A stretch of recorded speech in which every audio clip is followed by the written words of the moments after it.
on all our terminals 2 years ago. We have 60,000 now. So when you're discharging a ship of 1,000 containers, you want to put all those containers conveniently in one place. It's impossible to do that. The state legislature has already given $200 million to the project in last year, but the new funds will hopefully have everything finished by 2025. Happening tomorrow in Augusta, Mayoral Candidates Forum. This will be streamed on Facebook Live by the Zeta Chi Omega chapter of Alpha Kappa Alpha sorority. It starts at 6:30. The candidates will be there to answer questions from the community, their platforms, and what they bring to the table. And Happy Water is holding their official kickoff fundraiser event tomorrow. It's at the 600 Broad Hub on Broad Street starting at 6. It will feature a specialty-themed art auction and sale with one-of-a-kind pieces from local artists. It's an official announcement on which Augusta Water Tower will turn into this here that you see on your screen. Well, we can't stop watching the viral video of a Tesla going airborne in a stunt gone wrong, but now the man who recorded it is defending himself. Anthony. Wow, just crazy video there. It's insane. Well, we're in 60s on Sunday with mostly sunny skies.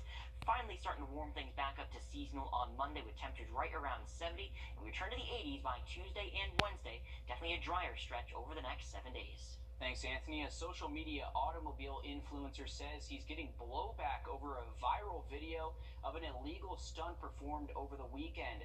The video shows a Tesla racing up a hill, going airborne over an intersection at the top, and then crashing. Lori Perez reports. Alex Choi is the guy in red. That's how close he was to the flying Tesla. It's never a good thing to see the bottom of a car. And this look, as it happened, he says it doesn't begin to show what he was thinking.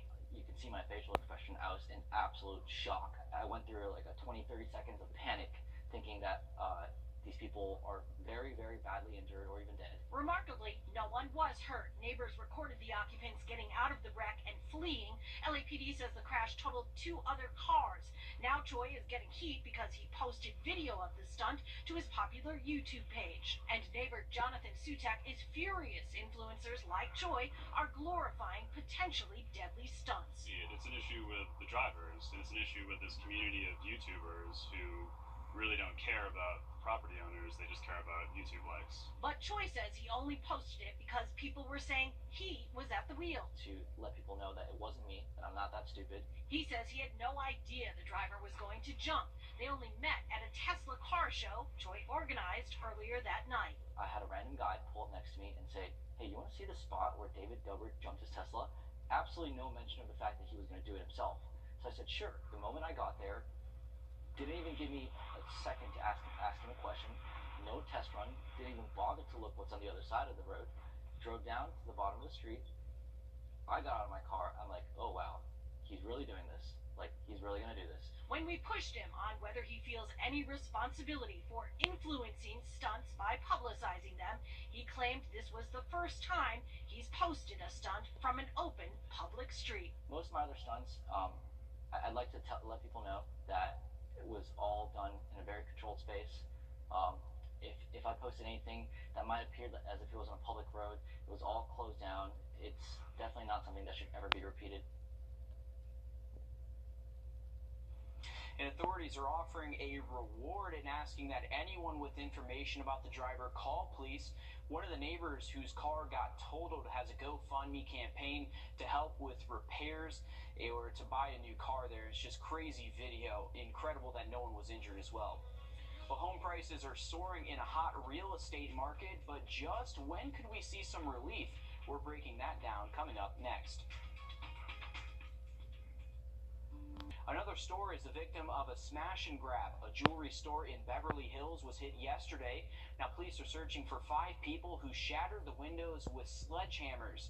Once inside, the group stole an unknown amount of jewelry from the store. One witness says he went outside to try to stop the group.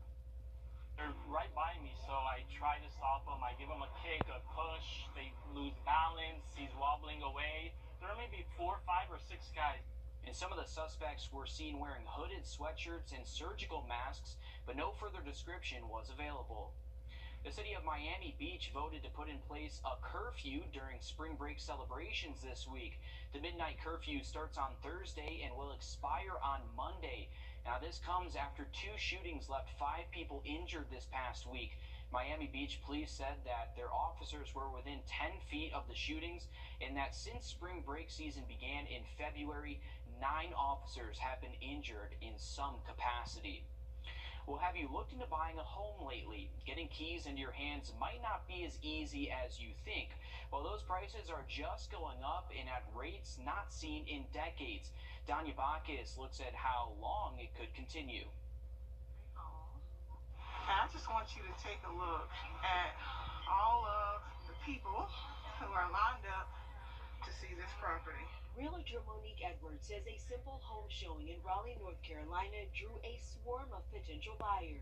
People were frantic. They just wanted to make sure there was no holes in the walls, ran upstairs, and then said, okay, I want to put in an offer. We're in this really crazy time in housing right now. Zillow economist Nicole Bichot says there is a shortage of available homes. The number of listings has dropped more than 42% since January of 2020. Because of that, prices are soaring.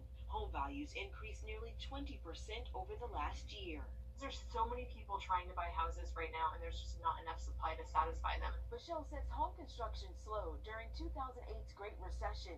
Builders now want to ramp up, but the pandemic has created shortages of materials and workers. And that's why we're going to continue to see prices rising for the foreseeable future. Experts believe rising mortgage interest rates could slow demand slightly. It's about 30% more expensive to pay for a mortgage on today's home than it was a year ago. That's hundreds of dollars a month in some cases. And so, people who are right on the edge of, being able to afford something might be pushed out of the market for the time being. But Zillow predicts home values will continue to climb about 16% this year. Danya Bacchus, CBS News, Los Angeles. And according to Redfin.com, 80% of U.S. homes are valued at $1 million or more. That's up from just 4.8% 2 years ago. Yosemite National Park is launching a... By Kenneth Nugent. From the station that's on your side, this is News 12, first at 5. We are seeing scenes of destruction out of Louisiana and Texas today after a series of deadly tornadoes. And check this out. Here's a map showing the track that storm has been taking with all the tornadoes outlined here. Yeah, you can see exactly the path of destruction there. It is the same storm system that is bringing the threat of severe weather right here to the river region. Sending things over now to First Alert Chief Meteorologist Riley Hale. And Riley, the threat is beginning to ease off here, but there are still some things some people in our area need to watch out for. Yeah, as we were mentioning it yesterday, if we woke up to cloud cover, some showers, our severe weather threat would be fairly low today, and that's what's been playing out so far for us across the region. No current watches, no current warnings to talk about, and most of us are actually rain-free here across the two-state. We do still have a slight risk for severe storms lasting into this evening. I would say past sunset, our severe weather chances are looking very, very low. A wide look at radar across the two-state, our main cold front is still well off towards our west, so as long as we're ahead of the cold front, that does leave us in the opportunity to see a stronger storm or two. And what's interesting here, over the last couple of scans, we are starting to see some showers develop along that front in southwest Georgia. Those showers developing are expected to move in towards us as we head closer to sunset. So they are entering an environment that will be conducive for severe storms to form. So still not completely out of the woods, but most of us are dry at the moment. Just tracking one little downpour up towards Lake Russell in northern Wilkes County. That is moving quickly off towards the north. But we are very warm this afternoon. We have a plethora of moisture, a lot of wind shear with this system as well. So there are still some ingredients available. Many of us are in the mid to upper 70s at the moment. Current look westbound, starting to see a little bit of sunshine as well. So any sun we see, that adds energy to our environment. So once again, up until around sunset, can't rule out maybe an isolated stronger storm or two across the area.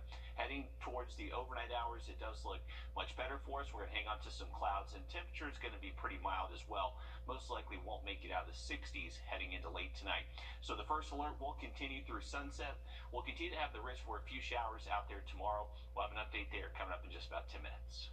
Riley, thanks a lot. We want you to see some video of the storm from Araby, Louisiana. A man rode out the storm in his truck. He says Everything was over in about 1 minute. He says he had just rushed his 2 young children to a neighbor's home across the street to take shelter, but he ran out of time, and that's why he wrote it out in his truck. More shots to show you from those storms. Just some wild video as you see as it coming in. A lot of people had their cell phones out. It's almost too close for comfort, especially that parking lot there near a shopping center. People were really out on the heels of that twister as it comes across the parking lot. And look at the size of that one. Unbelievable. And the thing is, the images just keep coming. If you were on social media last night, people were, I mean, that doesn't even look real. That looks like something out of a movie. Just a black cloud coming over. Anthony, we got a lot of reports like this. I think last night at 11 we said 28 tornadoes, probably more since then. Yeah, definitely a lot of reports there, guys, for sure. And, you know, we're going to watch that potential.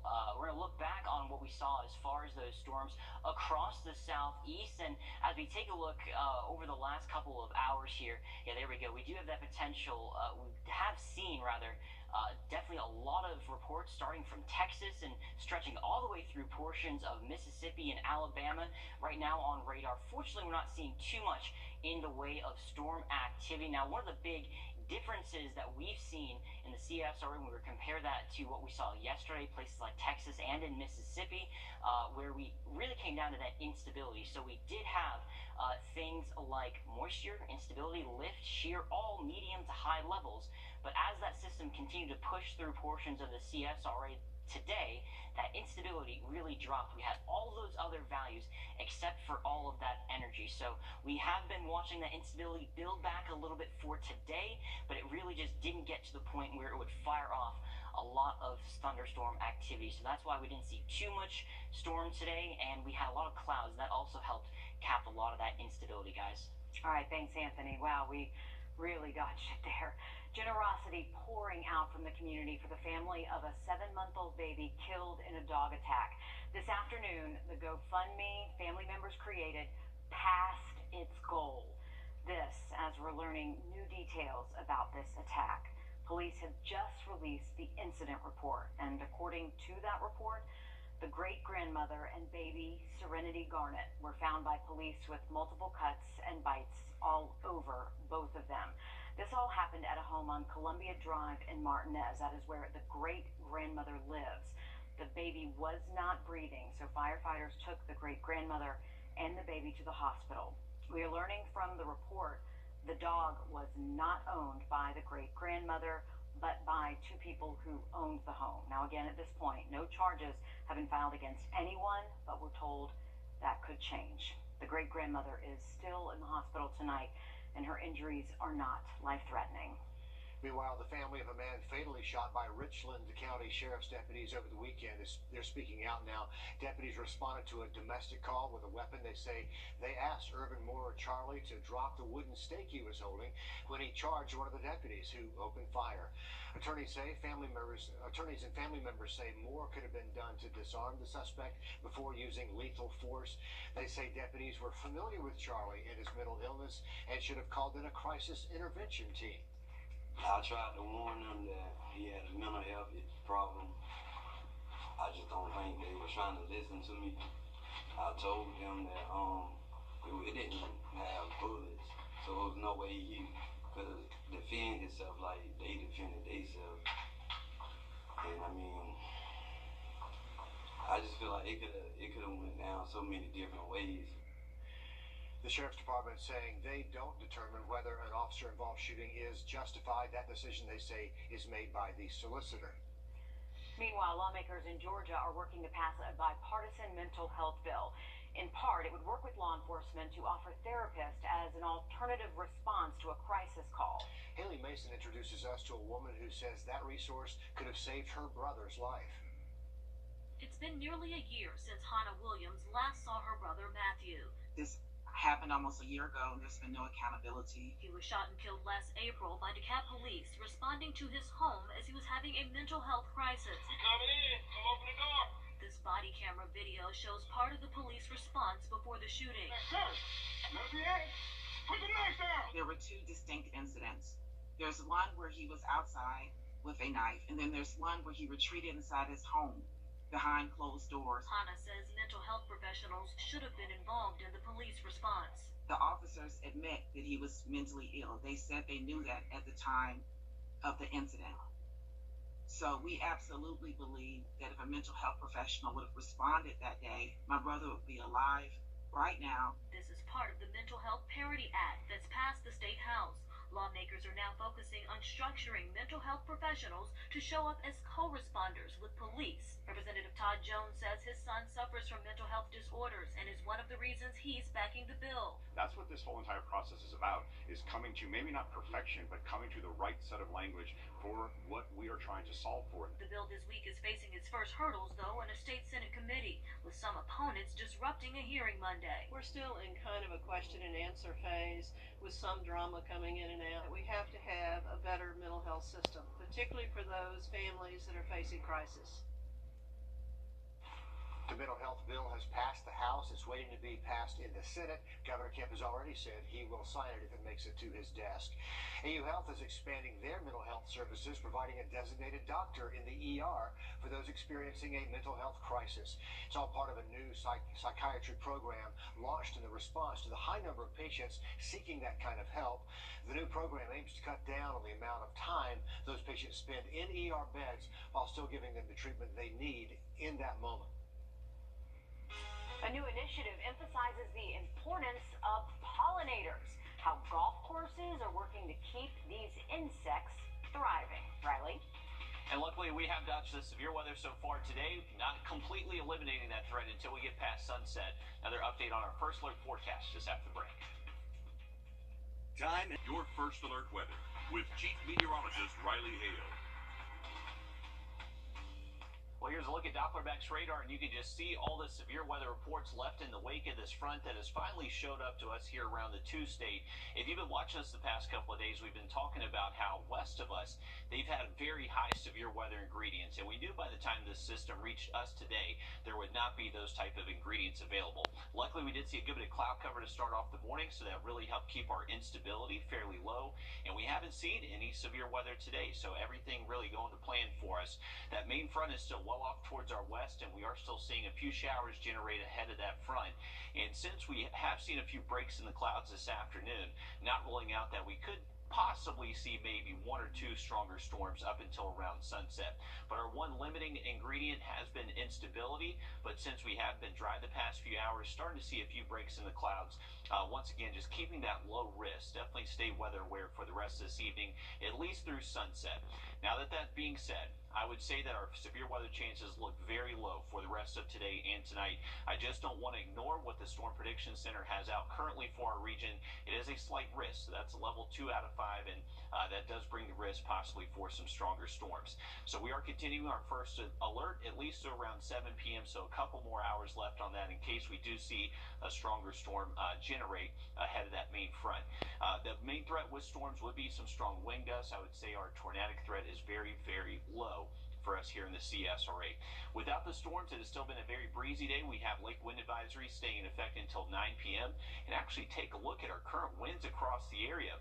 We have sustained winds over 20 miles an hour in Aiken and Augusta. Gusts are getting close to 30 miles an hour between those two places right there near I-20. So it is very gusty outside. Definitely give those high-profile vehicles plenty of room if you're going to be out on the interstate. Here's a current look westbound down our Grovetown Cam down I-20 here. A little bit of sun, so just that little bit of sunlight can add enough energy to help those storms pop. But at the moment, generally cloudy for us, and temperatures very warm, getting close to 80 degrees at the moment. And with dew points in the 60s, those are the type of that's the type of moisture levels you definitely need at the surface to produce severe weather. Once we move past sunset, though, the severe weather threat will end for us. Temperatures are going to stay very mild overnight, generally staying in the mid to low 60s as we head into early tomorrow morning. Possibly some upper 50s by the time we get to around daybreak tomorrow for us here around Augusta. Can't rule out an isolated shower, mainly south of Augusta, heading into the first part of our Thursday. Later into the afternoon, just going to be a breezy afternoon, generally cloudy with high temperatures below average in the 60s. As we move into the weekend, we're bringing back plenty of sunshine, but keep in mind on Saturday, Even though it's going to be sunny, it is going to be very breezy. We've been playing a video the past few days of a giant bouncy house that went flying in someone's backyard with just a 30-mile-per-hour gust. So it is going to be the weekend. There's going to be a lot of people wanting to enjoy the beautiful weather. I would not set up any bounce houses, any tents, anything like that on Saturday. Very gusty conditions, likely going to see lake wind advisories, and a cold start Sunday morning down into the 30s. Okay, Riley, thanks a lot. A South Carolina golf course. Researchers at the University of South Carolina looking at a new treatment for Alzheimer's. A closer look next. First at 5. The live first. Life is full of highs and lows, especially at Weinberger's Furniture Outlet. What do you mean highs and lows? Well, we have low prices, really low prices, and with prices that low, we have high turnover. Items change every day. New styles, designs, colors, and sizes. So here's the lowdown on the outlet. The prices here are amazing every day, plus the merchandise changes daily. It's always a big deal. At Weinberger's Outlet. Guys, do you suffer? Researchers at NUSC are in the early stages of developing a new experimental treatment for Alzheimer's disease. They're hoping to slow the progression of this disease by stimulating certain parts of the brain. The treatment is called transcranial magnetic stimulation, or TMS. Right now, the FDA lets it be used to treat depression and other mental health conditions, but researchers say the treatment encourages the brain to adapt and create new conditions. And they want to see if that can help treat Alzheimer's as well. We don't expect that it will stop or reverse Alzheimer's disease, which really is a disease of damage to brain cells. What we do hope is that by using it early in the disease course, that we might be able to slow the progression. Researchers say by slowing the progression, they can give people more time where they can keep doing the things they love, effectively improving quality of life. Legislation that would ban transgender. Riley? Well, temperatures currently are near 80 degrees. We are not going to be anywhere close to that all the way through the weekend and even early next week. Below average high temperatures behind this cold front tonight. Now look at that just after the break. Is March responsible for the content of this ad? There was a sound in the breeze, a song from the trees that whispered through the night. Just an ordinary place, but I held you just in case we travel to the end of time. And I know that I love you. I hear you singing in my mind. When you need legal Fairly warm out there this afternoon ahead of our cold front, mid to upper 70s across the region. So we actually do still have some severe weather ingredients out there to produce maybe a stronger storm or two up until around sunset. Still very breezy outside. Louisville actually seeing gusts over 30 miles an hour, and we're close to 30 here in Augusta. Bushfield, current gusts up to about 28 miles per hour. That lake wind advisory will stay in effect until 9 p.m. this evening. We are going to stay very breezy Friday all the way through our Saturday as well, so be prepared for more of those lake wind advisories. Nice and sunny, though, Saturday and Sunday. All right, thanks for that, Riley. A man witnesses a horrible car accident and jumps in to help. The rescue does not go according to plan, though. Why he says he would do it all again anyway. Coming up ahead on News 12, first at 5.